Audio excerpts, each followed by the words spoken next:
The sharp crack of gunfire echoed through the dusty streets of Oro Blanco, Arizona Territory, and Teresa Brennan pressed herself against the rough adobe wall of the general store, her heart hammering against her ribs as she clutched the empty flour sack to her chest.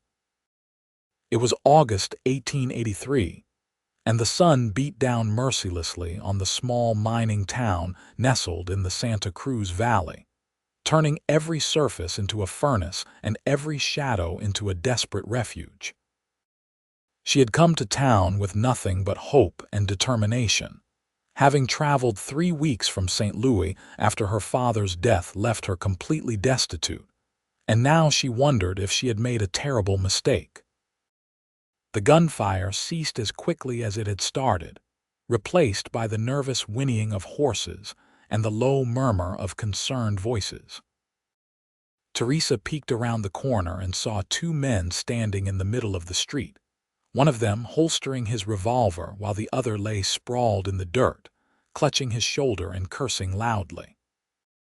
A small crowd had already begun to gather, and she recognized the town doctor hurrying toward the wounded man with his black bag swinging at his side. She pulled back into the shadows, not wanting to draw attention to herself. In the 3 days since she had arrived in Oro Blanco, she had learned that attention was the last thing a woman alone needed in this rough territory. The stagecoach had deposited her at the edge of town with her single trunk, and the last few dollars she had managed to scrape together from selling her father's belongings. She had hoped to find work as a teacher or perhaps a seamstress, but the reality of frontier life had quickly dashed those expectations. The boarding house where she had taken a room was run by a widow named Mrs. Patterson, a stern woman with gray hair pulled back so tight it seemed to stretch her features. That morning, Mrs. Patterson had informed Teresa that her money would run out by the end of the week, and unless she could find employment or a husband, she would need to vacate the premises. The words had stung, but Teresa understood the harsh practicality of frontier economics. Charity was a luxury few could afford. She made her way back to the boarding house, keeping her head down and her steps quick. The streets of Oro Blanco were a mixture of adobe buildings and wooden structures thrown up hastily to accommodate the miners and fortune seekers who had flooded the area. Dust seemed to coat everything, and the constant activity of wagons, horses, and people created a perpetual haze that hung in the air like a veil. Inside the boarding house, the comparative coolness provided a small relief. Teresa climbed the narrow stairs to her second-floor room, a small space barely large enough for a bed, a washstand, and her trunk. She sat on the edge of the bed and allowed herself a moment of weakness, tears pricking at the corners of her eyes.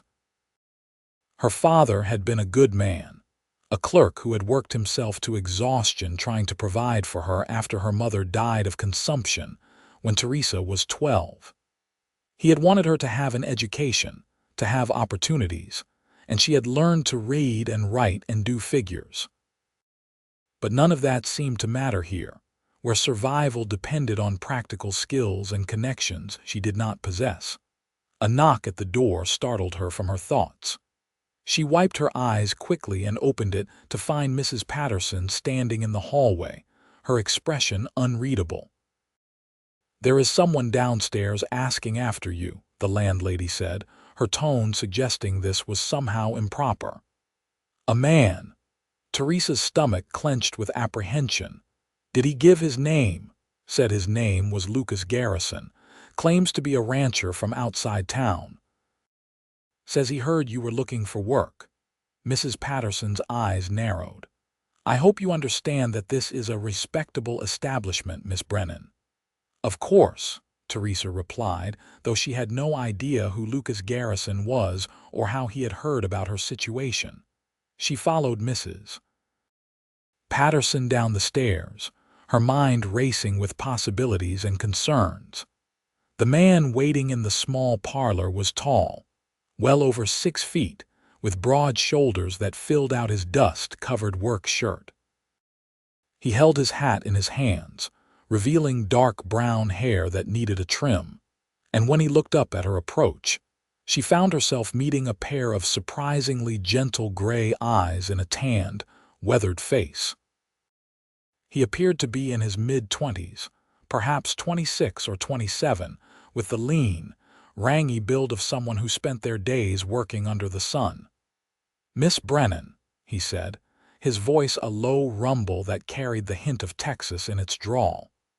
"My name is Lucas Garrison. I apologize for calling on you unexpected like this, but I heard in town that you were seeking employment." Teresa clasped her hands in front of her, trying to project a confidence she did not feel. "That is correct, Mr. Garrison. Though I confess, I do not know how word of my situation has spread." A faint smile crossed his face, softening the hard lines around his mouth. "Oro Blanco is a small town, Miss Brennan. Word travels fast, especially when it concerns a newcomer. I run a cattle ranch about 10 miles south of here, and I find myself in need of someone to manage my household.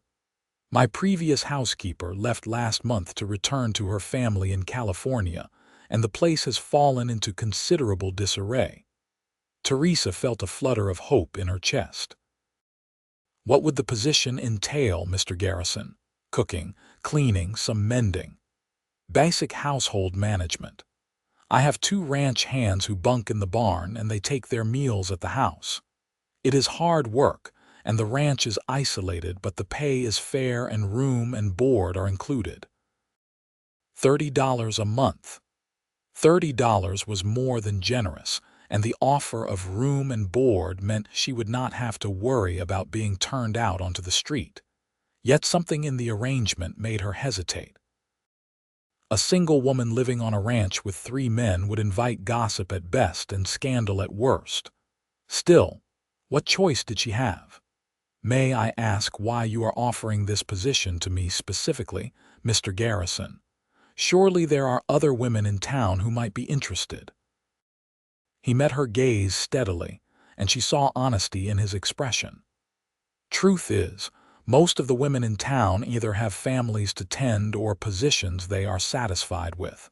When I mentioned my need to the clerk at the general store, he told me about you. Said you seemed like a respectable woman in need of honest work. I have no interest in anything inappropriate, Miss Brennan. I need someone to keep house, nothing more. You would have your own quarters, and I give you my word that you would be treated with complete respect." There was something in his directness that she found reassuring. She had learned to read people during her years helping her father navigate the social complexities of St. Louis, and Lucas Garrison struck her as a man who valued plain speaking and honest dealing. Still, she had to be practical. "Might I have a day to consider your offer, Mr. Garrison?" "Of course. I will be staying in town overnight to pick up supplies. I can return tomorrow afternoon for your answer if that suits you." After he left, Teresa stood in the parlor for a long moment, turning the offer over in her mind. Mrs. Patterson appeared in the doorway, her arms crossed over her chest. "That is a dangerous path you are considering, girl," the landlady said. "A single woman alone on a ranch with 3 men. People will talk. People talk regardless," Teresa replied quietly. "At least this way I will have a roof over my head and food in my belly."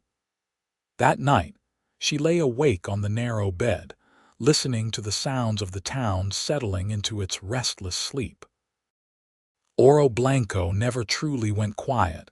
The saloons remained open late, and the night shift at the nearby mines meant there was always activity somewhere. She thought about her father, about the hopes he had held for her future, and wondered what he would advise her to do. In the end, she knew the answer. He had always been a practical man, and he had taught her that survival sometimes meant taking risks.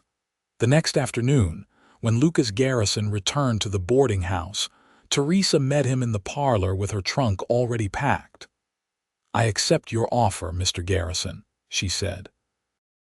"When would you like me to start?" "Right now, if you are willing.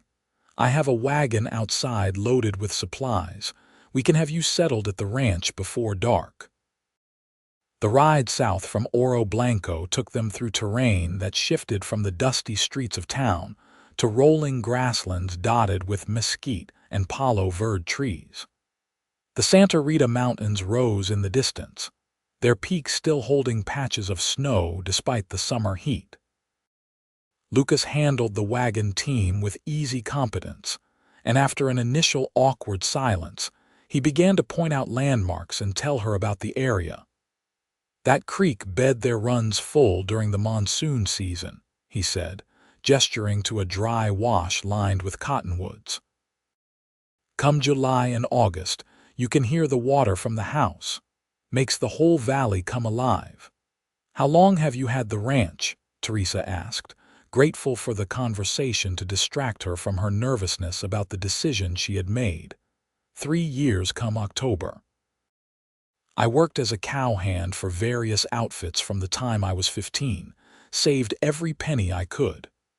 When this land came available, I bought it with everything I had and a loan from the bank in Tucson. It has been hard going, building up the herd and improving the property, but it is mine.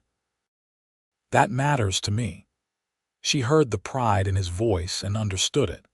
Ownership of land, of anything really, represented security and independence in a world that offered precious little of either.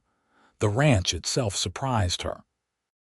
She had expected something rough and temporary, but the house was a solid adobe structure with a red tile roof and a covered porch that wrapped around 2 sides. It was single-story but larger than she had anticipated, with real glass windows that caught the afternoon sun. Behind it stood a barn, a corral holding a dozen horses, and what appeared to be a bunkhouse for the ranch hands.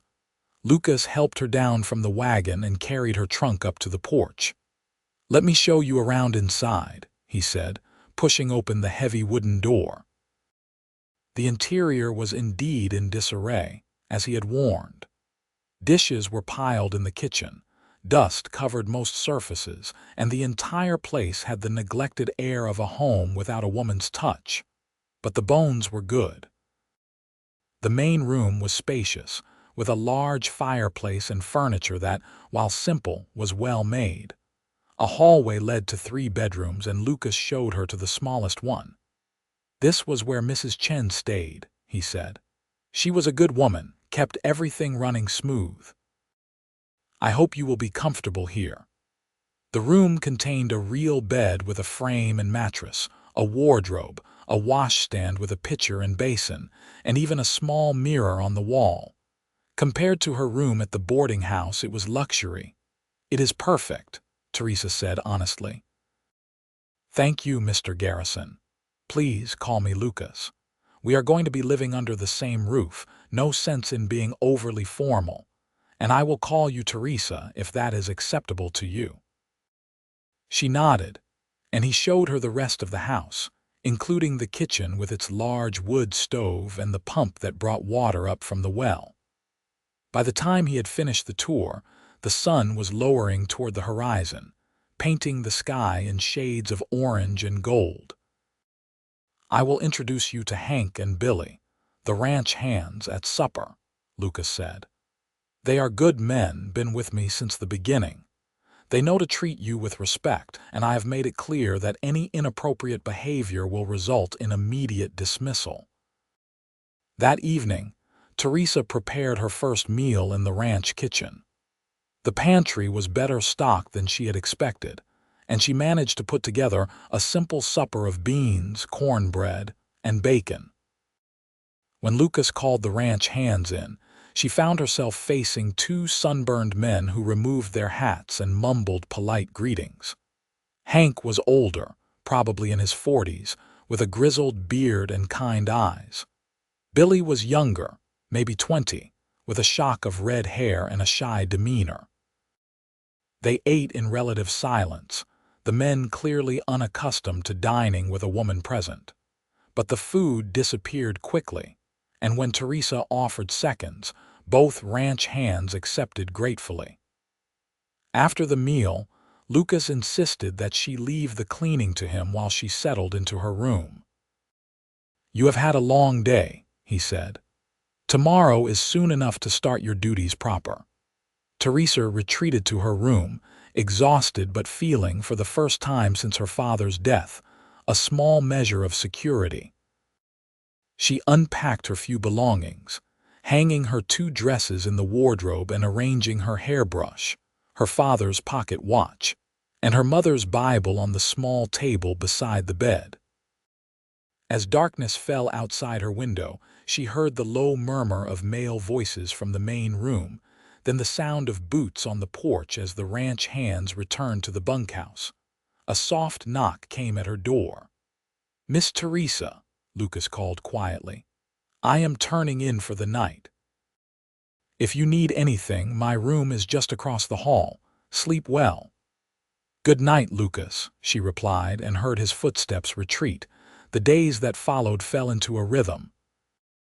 Teresa rose before dawn to start breakfast, cooking for the 3 men who worked from sunup to sundown, tending cattle, mending fences, and maintaining the property.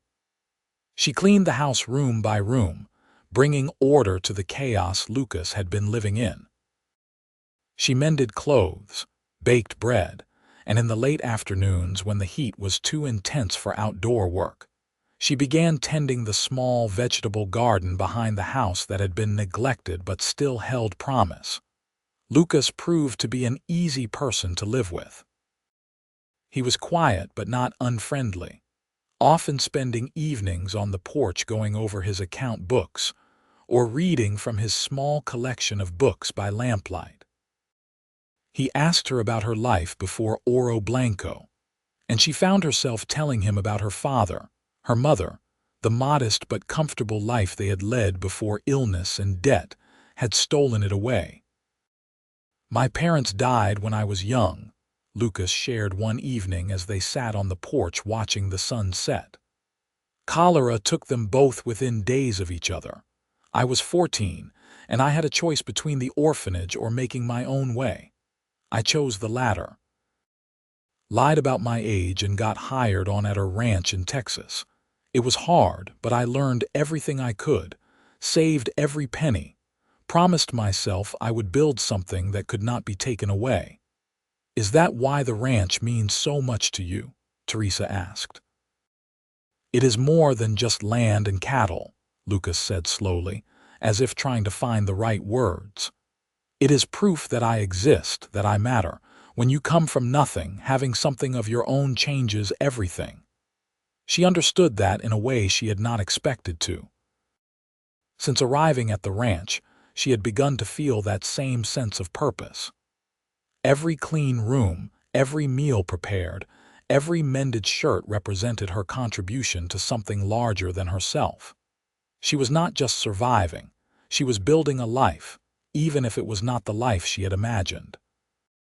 As August turned to September, the relationship between Teresa and Lucas shifted in subtle ways. He began seeking out her company in the evenings, asking her opinion on ranch matters or discussing books they had both read. She found herself looking forward to these conversations, to the sound of his voice, and the way his face softened when he smiled. He was different from the men she had known in St. Louis, rougher around the edges perhaps, but with a core of integrity that she found increasingly attractive. One morning in mid-September, Teresa was in the chicken coop gathering eggs when she heard raised voices from the direction of the barn. She hurried out to find Lucas and a stranger facing each other in the yard, tension radiating from both men. The stranger was well dressed by frontier standards, wearing a vest and a clean shirt, and he sat atop a fine-looking horse that suggested wealth. "I am making you a fair offer, Garrison," the stranger was saying. "More than fair, considering the amount you still owe the bank. $2,000 for the land and buildings. You can keep your cattle and start fresh somewhere else." And I am telling you for the third time, Mr. Dutton, that this ranch is not for sale, Lucas replied, his voice tight with controlled anger. I do not care what you think is fair or what connections you have in Tucson. This land is mine, and it is staying mine. The man called Dutton noticed Teresa, and his expression shifted to something calculating. I see you have got yourself a pretty housekeeper, Garrison. That must be costing you. Another reason to consider my offer. Running a ranch and keeping a woman are expensive propositions. Lucas took a step forward, his hands clenched at his sides. You need to leave my property. Now. Dutton smiled, but there was no warmth in it. I will go. But that bank loan comes due in 3 months, and I happen to know you are stretched thin. Think about my offer. It will still be on the table when you come to your senses. He tipped his hat in Teresa's direction. Madam. Then he wheeled his horse around and rode off toward town. Teresa walked over to where Lucas stood staring after the departing rider. His jaw was set, and she could see the worry beneath his anger. Who was that man? She asked quietly. Robert Dutton. He owns the largest ranch in the county, plus interests in several mines. He has been trying to buy my land since I purchased it, but in the last few months, he has gotten more persistent. He wants to expand his holdings, and my property sits right in the middle of what he considers his territory. Is what he said true about the bank loan? Lucas let out a long breath and turned to face her. Yes, I borrowed money to buy breeding stock and make improvements to the property. The loan comes due in December, and it will be tight making the payment, but I will manage. I always have. Teresa wanted to say something comforting, but she knew that empty reassurances would insult him. Instead, she simply said, Is there anything I can do to help? He looked at her for a long moment, and something flickered in his eyes that she could not quite read. You already help more than you know, Teresa. Having you here, having the house run proper, it makes everything else possible. I just need to get a good price on my cattle at market, and we will be fine. Over the following weeks, Teresa noticed Lucas spending more time with his account books, his brow furrowed with concentration as he calculated and recalculated figures. She knew he was worried about the loan, though he never complained or burdened her with the details. She began looking for ways to economize, stretching their supplies further and making do with less, though Lucas noticed and gently chided her for it. You do not need to go without, Teresa, he said one evening when he caught her serving herself a smaller portion at dinner. Whatever else happens, we have enough. I know, she replied, but it makes me feel useful to help where I can. October brought cooler temperatures and occasional rain that turned the dusty landscape briefly green. Lucas and the ranch hands began preparing for the drive to Tucson, where Lucas would sell a portion of his herd at market. It was a critical time, and Teresa could feel the tension building as the departure date approached. The evening before Lucas was due to leave, a fierce storm rolled through the valley. Rain pounded the roof and lightning split the sky, illuminating the landscape in stark flashes. Teresa was in the kitchen cleaning up after supper when she heard a tremendous crash from outside. She rushed to the window and saw that a large tree limb had fallen across one section of the corral fence, and horses were beginning to push through the gap toward freedom. Without thinking, she grabbed a shawl and ran outside into the storm. The ranch hands were already working to contain the situation, but the horses were spooked by the thunder and difficult to control. Teresa saw one of the mares, a beautiful chestnut that was heavy with foal, heading toward the broken fence. She ran toward it, waving her arms and calling out, trying to turn the horse back toward the barn. The mare reared, frightened by the storm and the sudden movement. Teresa felt herself falling backward, and then strong arms caught her, pulling her out of the way as the horse's hooves came down where she had been standing a moment before. What were you thinking? Lucas shouted over the storm, his arms still around her, holding her against his chest. You could have been killed. The horses were getting out, she shouted back. I was just trying to help. Help by staying inside where it is safe. But even as he said it, his arms tightened around her and she felt him trembling. They stood there in the rain for a moment that stretched longer than it should have. And Teresa became aware of the warmth of his body, the strength of his embrace, the way her heart was racing for reasons that had nothing to do with fear. Then Billy called out that the horses were secured, and Lucas released her, though his hand lingered on her arm as they made their way back to the house. Inside, they were both soaked through, water pooling on the floor beneath them. Teresa's hair had come loose from its pins and hung in wet tangles around her shoulders. You need to get out of those wet clothes, Lucas said, his voice rough. I will stoke the fire. Teresa changed into dry clothing and wrapped a blanket around her shoulders before returning to the main room. Lucas had built up the fire and changed his own shirt, and he handed her a cup of coffee laced with a small amount of whiskey. To warm you up, he said. They sat by the fire in silence for a while, listening to the storm rage outside. Finally, Lucas spoke, his eyes fixed on the flames.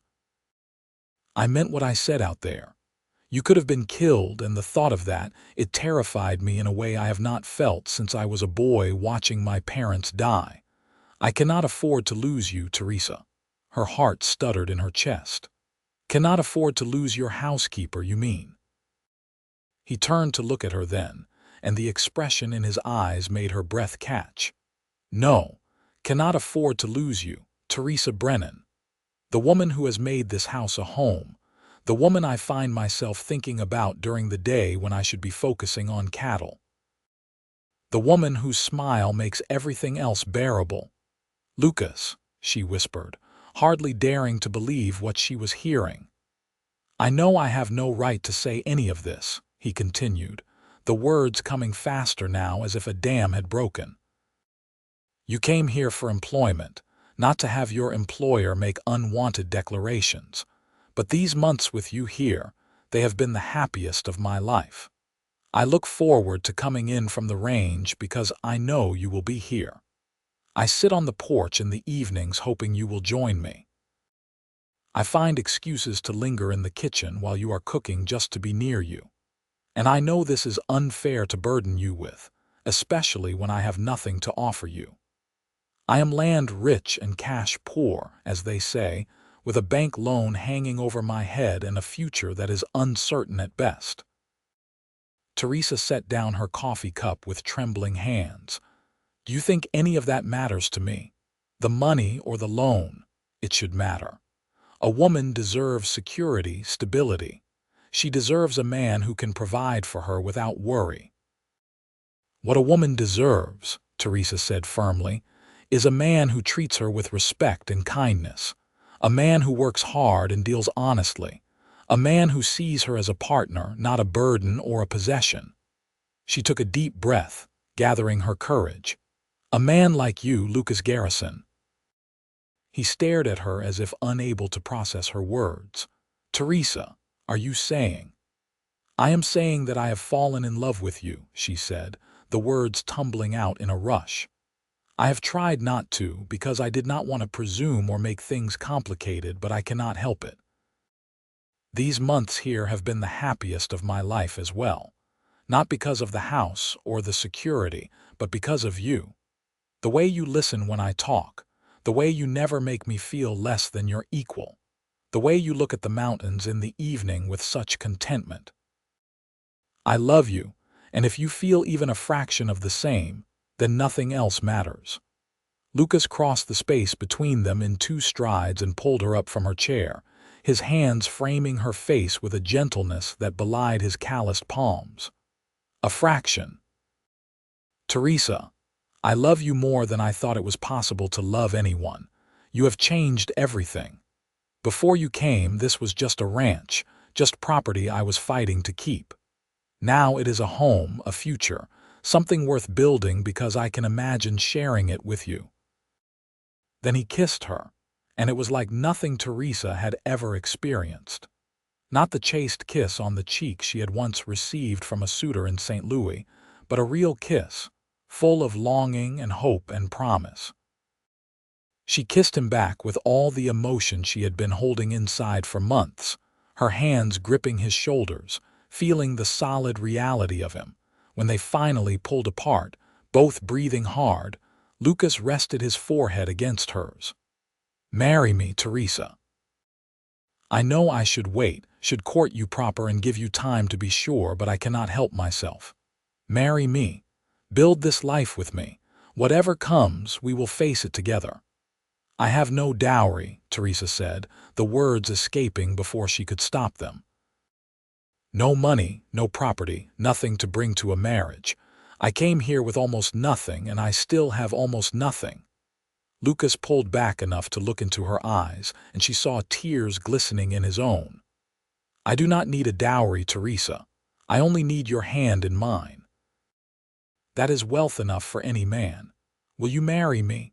Joy flooded through her, so intense it was almost painful. "Yes, yes, I will marry you, Lucas. I want nothing more than to spend my life with you."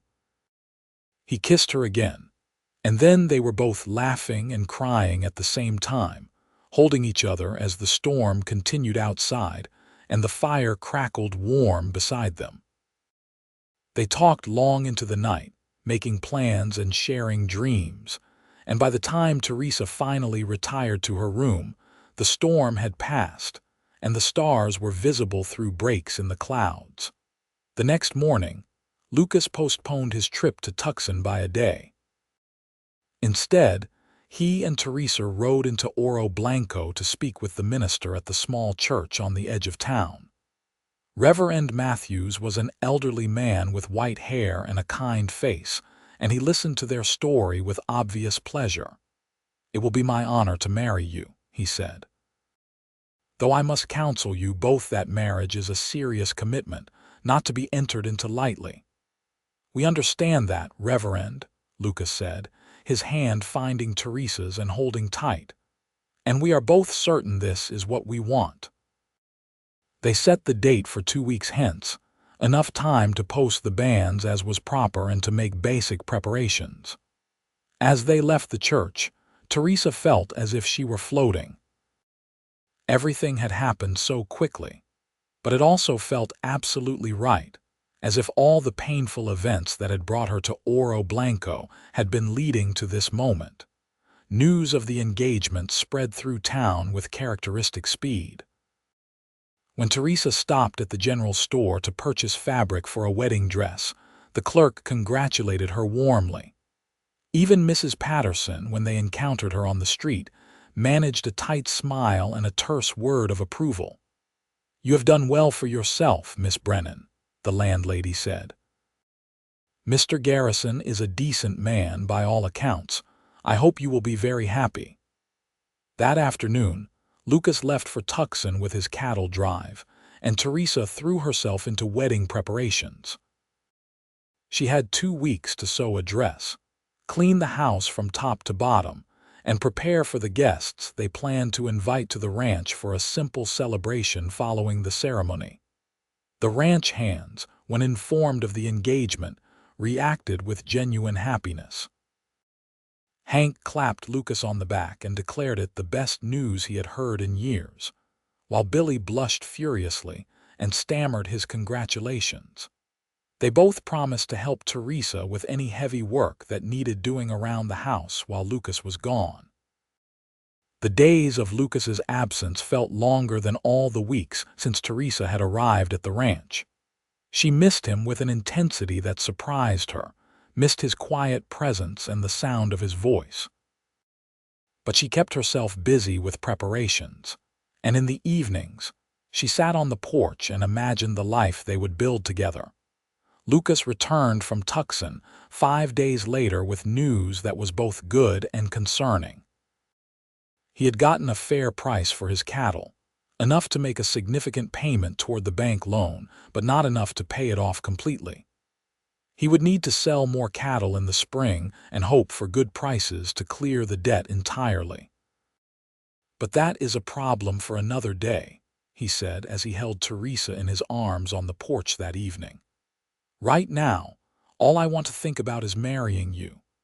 The wedding day arrived bright and clear, with a crispness in the November air that hinted at winter to come. Teresa wore the dress she had sewn from pale blue fabric, simple but elegant, with lace trim she had splurged on at the general store. She had no family to attend her, but several of the women from town whom she had befriended during her visits to Oro Blanco came to the ranch to help her prepare. Lucas wore a new suit he had purchased in Tucson, dark and well-fitted, and when Teresa saw him waiting for her at the altar that Hank and Billy had constructed in the ranch yard, her heart felt so full she thought it might burst. Reverend Matthews conducted the ceremony with warmth and gravitas, and when Lucas slipped the simple gold band he had bought in Tucson onto her finger, Teresa felt tears of joy streaming down her face. "I now pronounce you man and wife," Reverend Matthews intoned. "Lucas, you may kiss your bride." And he did, to the cheers and applause of the assembled guests. It was a small gathering, perhaps 20 people, but to Teresa, it felt like the whole world was celebrating with them. After the ceremony, everyone moved to the house where Teresa and the town women had prepared a feast. There was music from a fiddler who had come out from town, and dancing and toasts to the happy couple. As the sun set and the guests began to depart, Lucas pulled Teresa close and whispered in her ear, "Are you happy, Mrs. Garrison?" "Happier than I ever thought possible," she replied truthfully. That night, as man and wife, they finally came together in the room that had been Lucas's alone. Teresa had been nervous about this aspect of marriage, but Lucas was gentle and patient, and what transpired between them felt like a natural extension of the love they had already shared. Afterward, lying in his arms in the darkness, Teresa felt a completeness she had never known. "I love you," Lucas murmured against her hair. "Thank you for taking a chance on a rough cowboy with more dreams than dollars." "I love you too," Teresa replied. "And I would not change a single thing about our life." The months that followed were some of the happiest either of them had known. Winter came to southern Arizona, mild by Eastern standards but still requiring warm fires in the evenings and extra blankets on the bed. Teresa fell into the rhythm of ranch life as Lucas's wife, and the difference between being a housekeeper and being a partner was profound. Now, when Lucas discussed ranch business, he asked her opinion and truly listened to her suggestions. When decisions needed to be made, they made them together.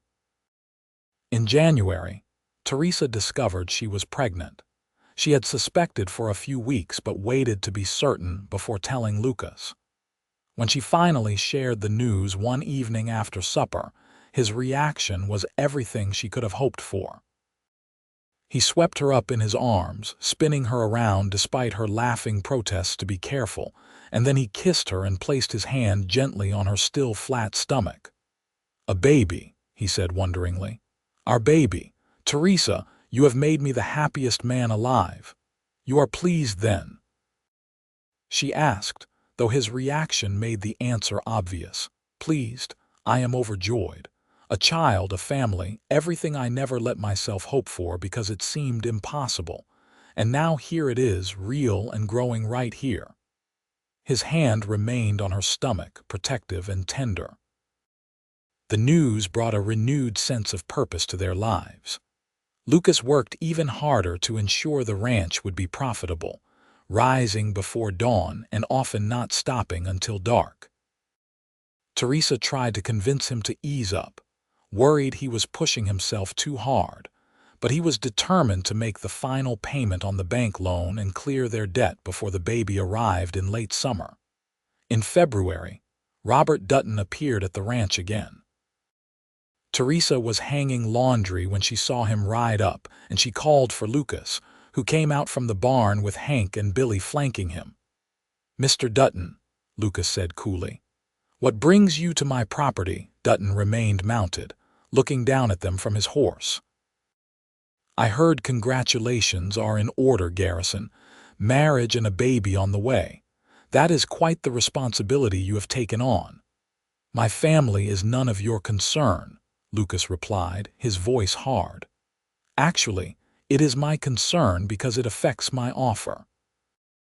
You see, I know that bank loan is still hanging over your head. I also know that with a wife and child to support, you cannot afford to lose this place. So I am raising my offer. $2,500. That is enough to pay off your loan and have money left over to start fresh somewhere else. Somewhere less isolated, more suitable for a family." Lucas took a step forward, his fists clenched. "I told you before, and I am telling you now for the last time, this ranch is not for sale. Not for $2,500, not for $25,000. This is my home, my wife's home, and it will be my child's home. Now get off my land." Dutton's expression hardened. "You are making a mistake, Garrison. I have been patient, but my patience has limits. That loan comes due in December, and when you cannot pay, the bank will foreclose. I have made sure of that. And when they do, I will buy this property at auction for a fraction of what I am offering you now. Think about your wife and baby, man. Take the money and go while you still can." "You heard my husband," Teresa said, stepping forward to stand beside Lucas. "This is our home and we are not leaving. Please go." Dutton looked at her with something like pity. "You are a fool, Mrs. Garrison, both of you are, but have it your way. I will see you at the foreclosure auction." He wheeled his horse around and rode off, leaving them standing in the yard. Lucas was shaking with anger and Teresa took his hand, squeezing it tight. "He is just trying to frighten us." "He may succeed," Lucas said grimly. "Teresa, I need to tell you the truth about how bad our financial situation is. I did not want to worry you, especially with the baby coming, but you deserve to know." They went inside, and Lucas showed her the account books. The picture they painted was sobering.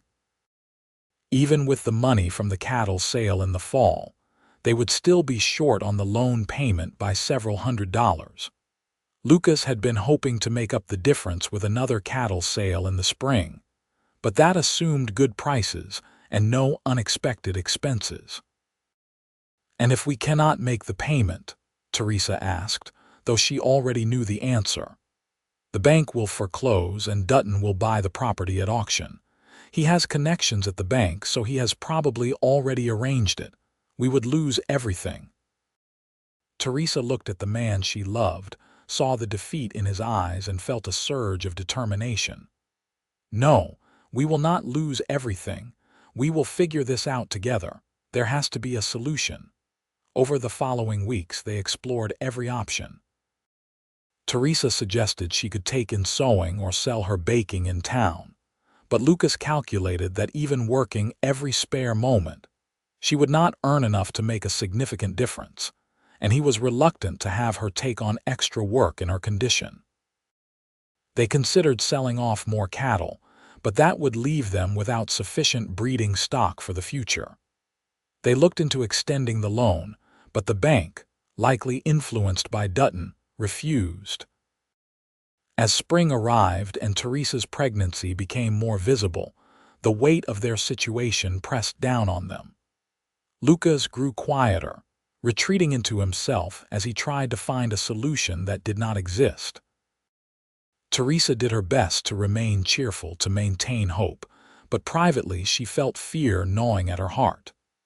After everything they had been through, after finding love and building a life together, they might lose it all.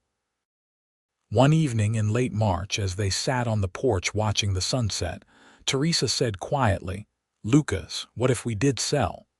What if we took Dutton's offer, paid off the loan, and started over somewhere else?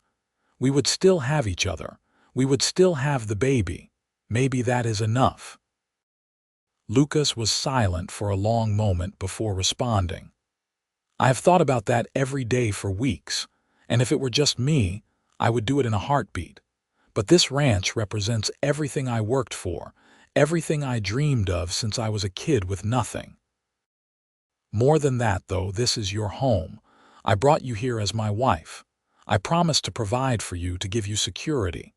Selling means admitting I failed at that. You have not failed at anything, Teresa said fiercely. You have given me more than I ever dreamed of having. A home, a husband who loves me, a child on the way. Those things are worth more than any piece of land. But what kind of future can I give our child if I cannot even hold onto the ranch?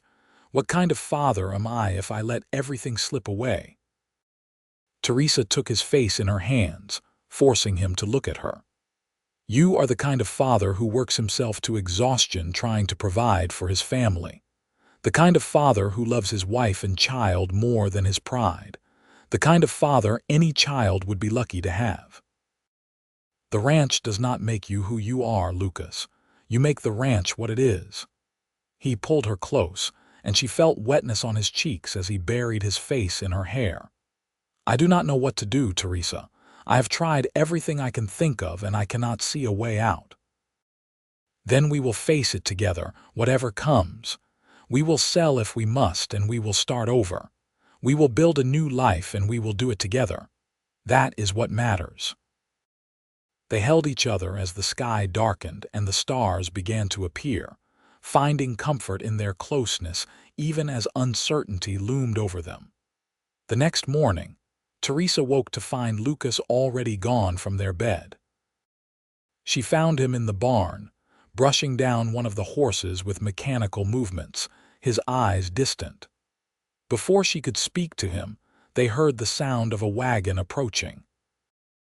A stranger pulled up to the ranch, an older man with silver hair and an expensive suit that marked him as someone of means. He climbed down from his wagon with the help of a younger man who appeared to be his assistant and approached where Teresa and Lucas stood. "Mr. Garrison," the older man said. "My name is Edward Chambers. I am an attorney from Tucson, and I have been looking for you for some weeks now. Might we speak somewhere private?" Puzzled and slightly wary, Lucas led the man into the house while Teresa followed, her heart pounding with apprehension. What could an attorney want with them? Mr. Chambers took a seat at the kitchen table and opened a leather satchel, withdrawing several official-looking documents.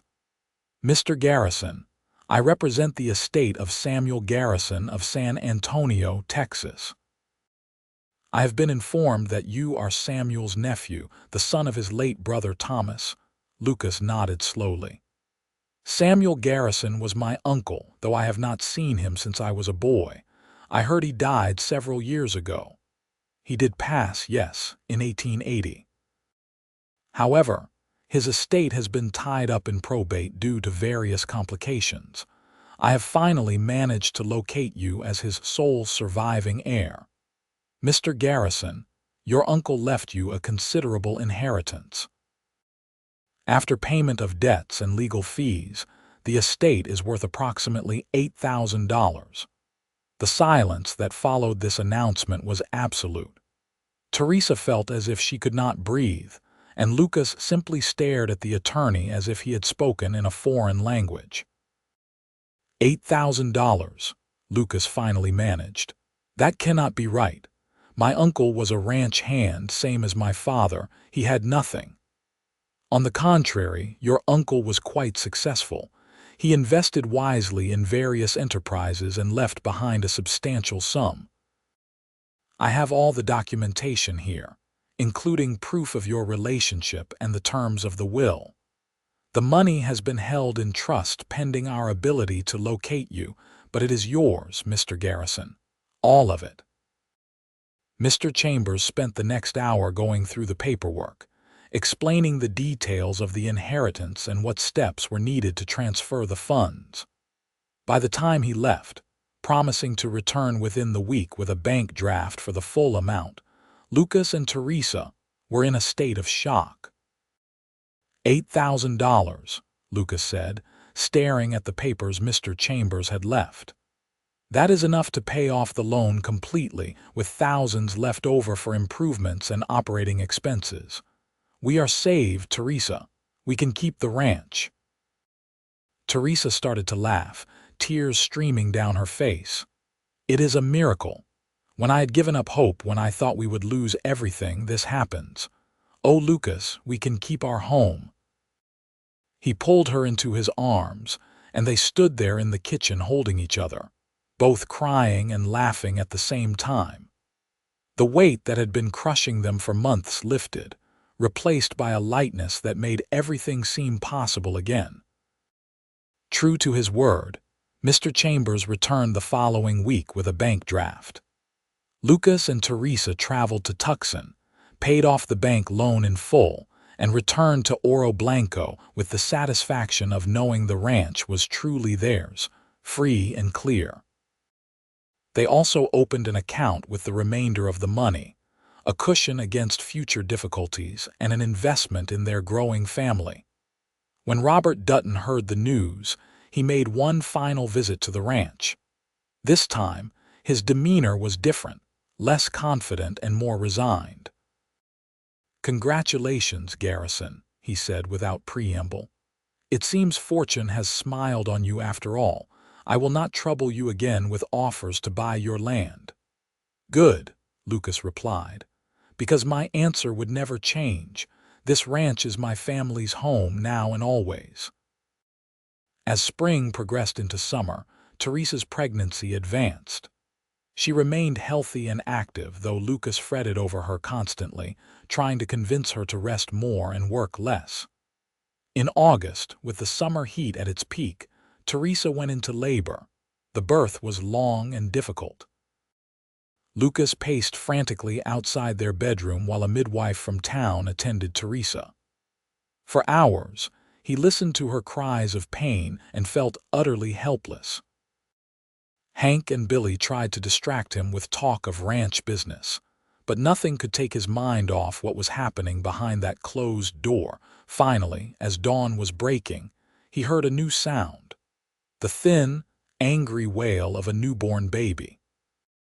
The bedroom door opened and the midwife emerged, tired but smiling. "Congratulations, Mr. Garrison. You have a son, a healthy, strong boy, and your wife did beautifully. She is tired but well. You can go in now." Lucas entered the bedroom on shaking legs and found Teresa propped up in bed, her hair damp with sweat and her face pale but radiant. In her arms was a tiny bundle wrapped in a blanket, and when Lucas approached, Teresa pulled back the fabric to reveal a small red face with dark hair and eyes scrunched shut against the light. "Meet your son," Teresa said softly. "Isn't he perfect?" Lucas sank down on the edge of the bed, unable to take his eyes off the baby. "He is perfect. You are perfect. Teresa, I cannot believe this is real, our son." "What should we name him?" Teresa asked. They had discussed names before, but now that the moment was here, Lucas found himself thinking of his father, the man he had barely known but who had given him life. "What about Thomas?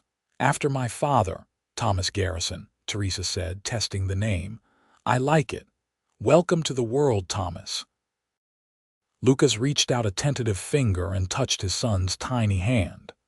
The baby's fingers curled around his automatically, gripping tight, and Lucas felt something shift deep inside him. This was his son, his child, a new life that he and Teresa had created together.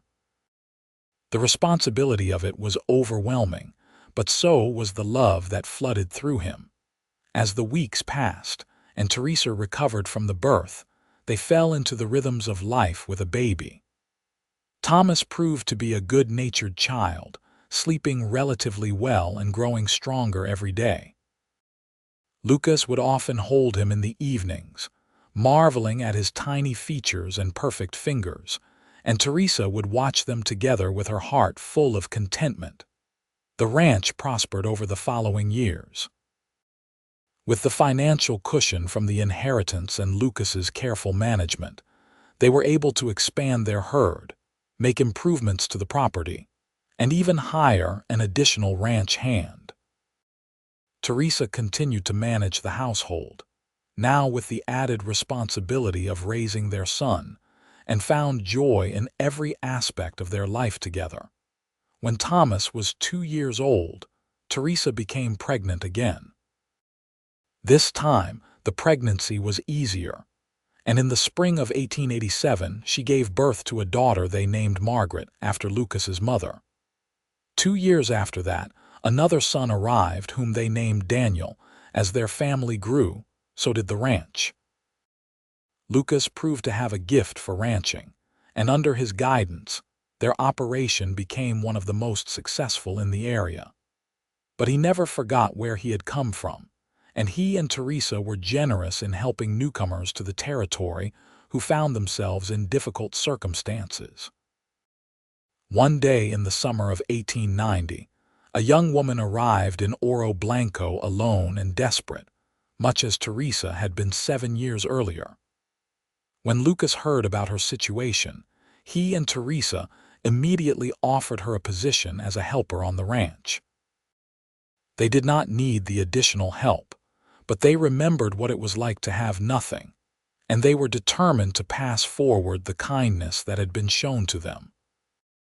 As the years passed, Teresa would sometimes sit on the porch in the evenings, watching Lucas play with their children in the yard, and marvel at how her life had unfolded. She had come to Oro Blanco with nothing, a woman without prospects or dowry, and she had found everything. Not because of money or property, but because she had found a man who valued her for herself, who saw her as an equal partner, who loved her with his whole heart. Lucas would often join her on those evenings, sitting beside her and taking her hand in his, and they would watch the sun set over the mountains and count their blessings. The ranch had grown from a struggling operation to a thriving enterprise. Their children were healthy and happy. They had friends, respect in the community, and security that had once seemed impossible. "You ever regret it?" Lucas asked one evening as they sat together, their hands intertwined. "Coming here, marrying me when I had so little to offer?"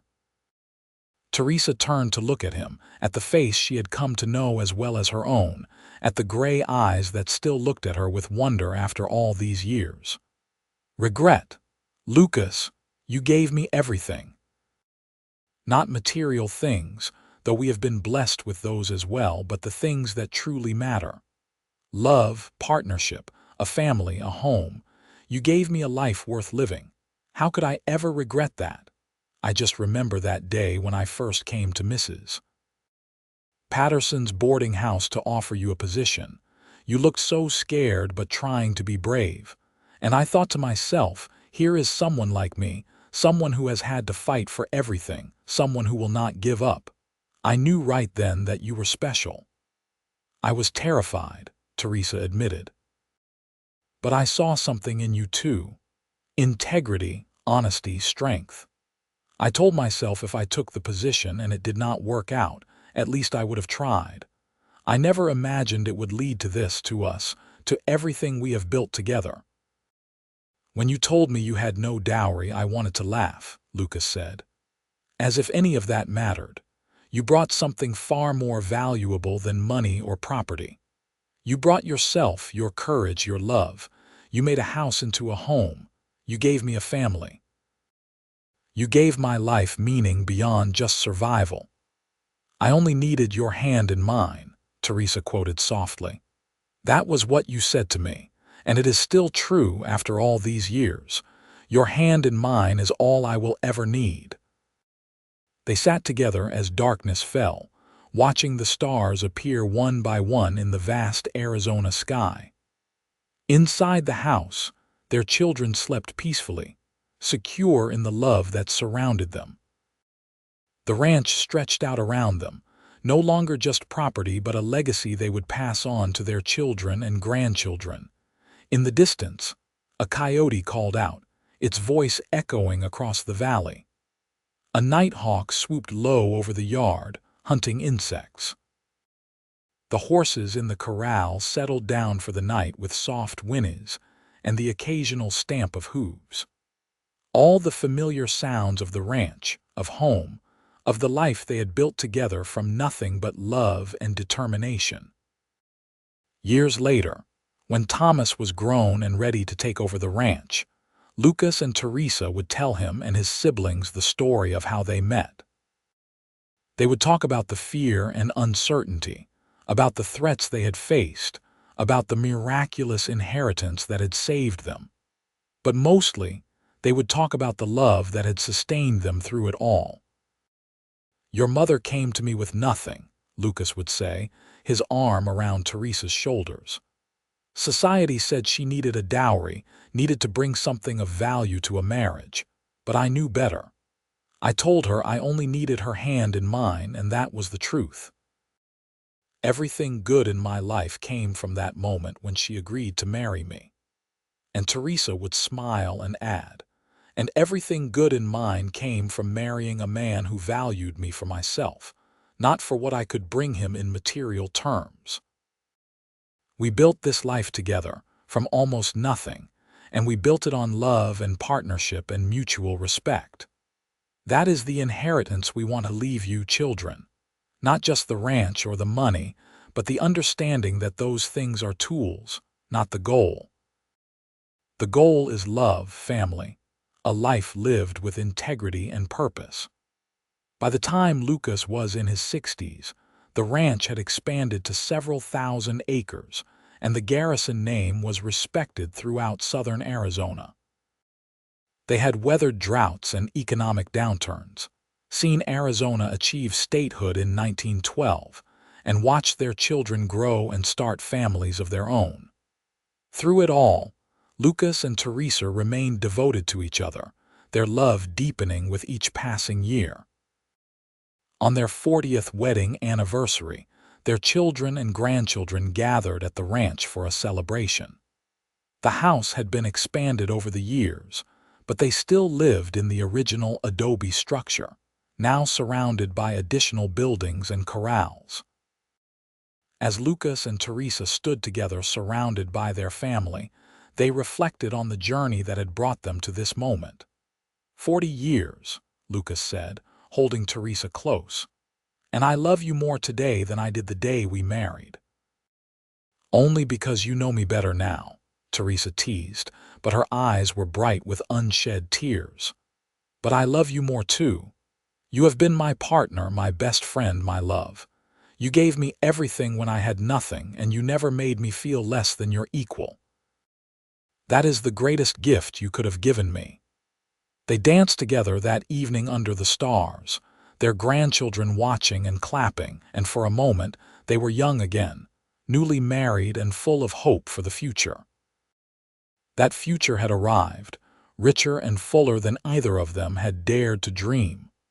Lucas passed away peacefully in his sleep in the spring of 1925, at the age of 68. He had spent his last day riding the ranch with Thomas, checking on the cattle and discussing plans for the upcoming season. He came home for supper, ate heartily, and spent the evening on the porch with Teresa as they had done for over 4 decades.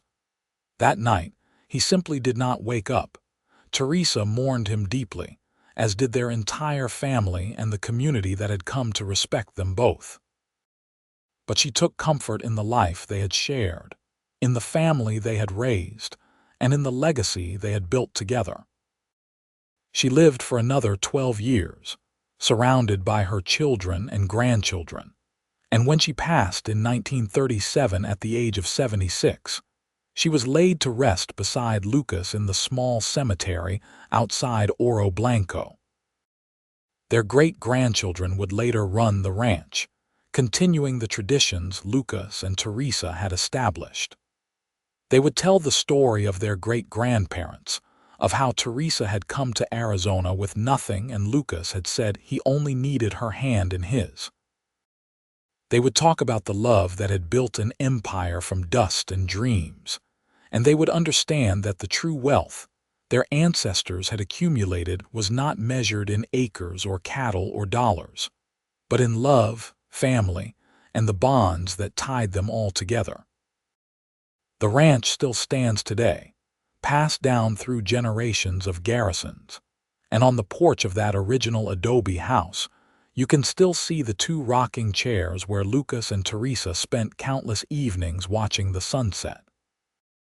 Sometimes, in the golden light of late afternoon when the breeze blows down from the Santa Rita Mountains, those chairs seem to rock gently, as if the love that once sat there still lingers, eternal and unchanging. And in the small cemetery outside Oro Blanco, two headstones stand side by side, weathered by time but still legible. Lucas Garrison, the inscription reads, "Beloved husband and father," and beside it, Teresa Garrison, "Beloved wife and mother." But beneath those words, added by their children, is another line that tells the real story. Together they built a life from love alone. That was their legacy, not the land or the wealth or the success, but the simple truth that love, real love, is enough. When Teresa had worried about having no dowry to bring to their marriage, Lucas had spoken from his heart. He only needed her hand in his. And that hand, given freely and held faithfully for over 40 years, had been worth more than all the gold in Arizona.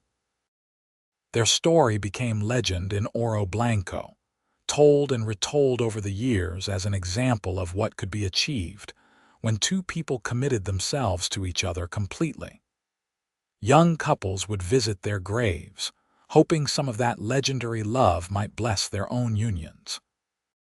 And in the ranch house where it all began, their descendants continued to live according to the values Lucas and Teresa had embodied. Hard work, integrity, generosity, and above all, love. The woman had no dowry, but she had courage and determination and a heart full of love. The cowboy had little more than a dream and a struggling ranch, but he had the wisdom to recognize that real wealth lay not in material things, but in finding a true partner. Together, they proved that when two people join their lives with honesty and commitment, when they face challenges as a team and celebrate victories together, they can build something that endures far beyond their own lifetimes.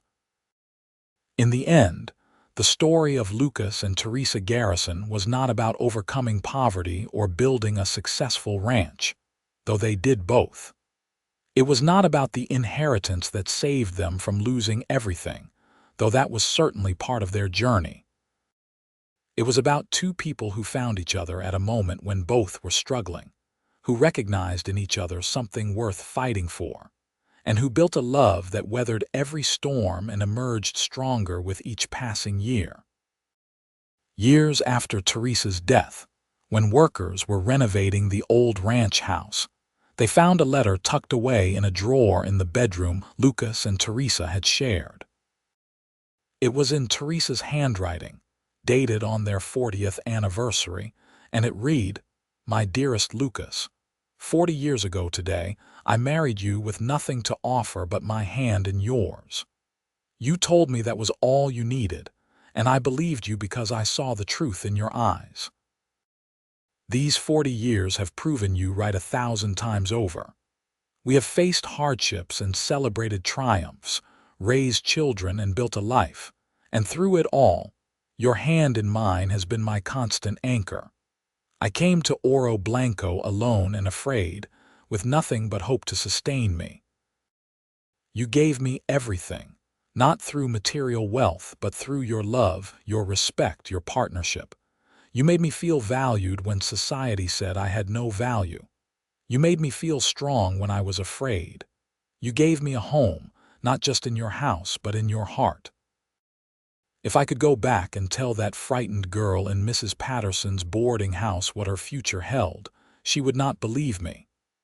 But it has all been true, every moment of joy, every challenge overcome, every sunset watched from our porch, every child raised, every dream realized.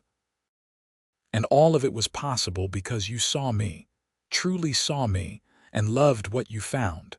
Thank you, my darling, for 40 years of partnership, of love, of building a life together. My hand in yours is where it has always belonged, where it will always belong in this life and whatever comes after. Forever yours. Teresa. The letter was framed and hung in the ranch house, a testament to the love that had founded the Garrison legacy. Visitors would read it and feel the echo of that devotion, understanding that they were standing in a place built not just with wood and adobe, but with love and commitment, and the simple, profound truth that when two people join their lives completely, they can create something beautiful that endures forever.